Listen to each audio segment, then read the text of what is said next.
My name is Feagins. I'm a video director from Pittsburgh, but I'm currently in Atlanta, Georgia right now. The thing that made me want to become a DJ, I went to a concert with Run DMC and LL Cool J and Houdini, and it was just such a great experience. And I was seeing how their DJs were on stage, and they were getting the crowd hype, but they were also at the same time in the background. And I'm kind of like a background type person, so I was like, that's the job for me. My real goal was to DJ for someone, like as a part of a group, or so that was my primary goal. And I DJ'd for a couple of my friends who were rapping, and then that kind of led into doing parties. But my primary focus was being like a stage DJ, a touring DJ, as opposed to really doing parties. But people were paying me to do parties, so I wasn't going to turn that down. My family was mostly supportive of me taking DJing pretty serious. And then when I kind of moved over into producing, it was equally as supportive, if not maybe more, because it was maybe even something more tangible for them, as opposed to just going out and playing records. It was like, I guess maybe to them they felt like it was more of a talent or skill to be able to create music as opposed to just play records. The first turntables that I used were straight arm techniques. They were, but they were actually my sister's boyfriend's turntables, and he let me borrow them, and then just eventually just let me have them. I can't express how much I was grateful, even though it was just like straight arms. They weren't 1200s or anything, but they were still like turntables, and that's all that's all I cared about. And as far as producing, I started back in the 80s when it was primarily just drum machines. So I would go to a store back home, and they would rent equipment, and I would rent a drum machine and take it home and make beats. And my friend from school would come over, and we'd make little tapes and everything. So that was kind of how that started. And eventually I would get enough money to have my own MPC 60. I wanted to do something that kind of set us apart from everyone else. So I would go in and design the cover, as opposed to a lot of people were just writing on a label and putting it in a case and putting it out in a store. And I was like, no, I need a better presentation. So I would go design a cover, and from there my love for art kind of blossomed, and I went from designing covers to working on freelance projects for small businesses around my neighborhood. Then it kind of grew from there, because I was working with people who were in like social service agencies, and I would end up doing annual reports and newsletters and things like that. And it just kept growing and growing and growing until I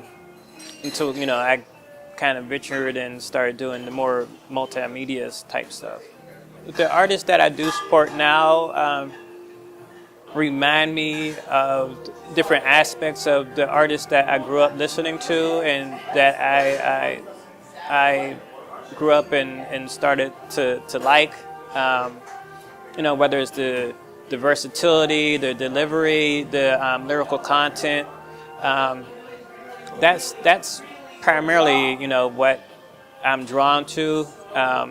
And now that segment of artists seems to me to be underrepresented or unappreciated. So I try to do my part to kind of help them out, to get more exposure, to have a professional appearance, whether it's the video or the interviews, or and I still do some design for the CD covers and things like that.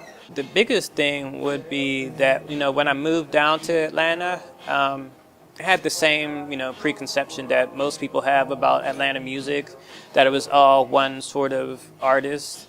And, it didn't register with me that, Atlanta is such a transplant town that, there are people from all these other different cities and they have their own style of creating music and everything. And they don't throw that out. They continue to be who they are. They're just in Atlanta, they're just down south.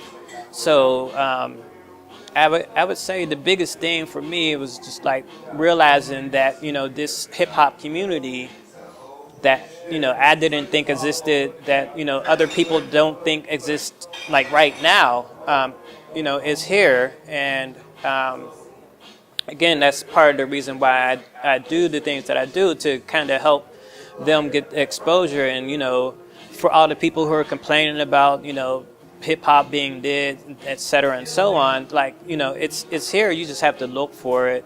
It's alive and well, and it didn't go anywhere. You're just so used to being spoon-fed things that, you don't really give it a chance to, you don't really go look for it anymore. Coming from, Pittsburgh, and I lived there all my life. I was there, 37 years, and then I came down to Atlanta, and having to start all over and reestablish myself and, build my reputation and things like that, that was probably the biggest challenge for me. And then, because I'm a naturally introverted type person, so, having to go out and network with people and introduce them and, kind of prove myself all over again, that was a big challenge. The thing that I'm most proud of doing is the 5-minute mini documentary that I made about the underground scene in Atlanta.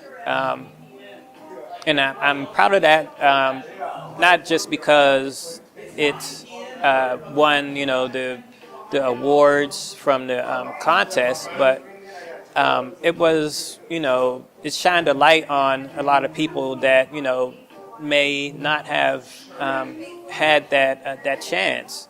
And it kind of showed the diversity within the community. And, I was really proud of that, and when they had the screening, there was a large amount of people who came to support, and it made me feel good to bring these people together who, some of them didn't even know of each other, and they were in the same community. So that's like the thing that I'm most proud of. What I want people to remember about me is that I was who I am. I was consistent. I was genuine. And I worked hard.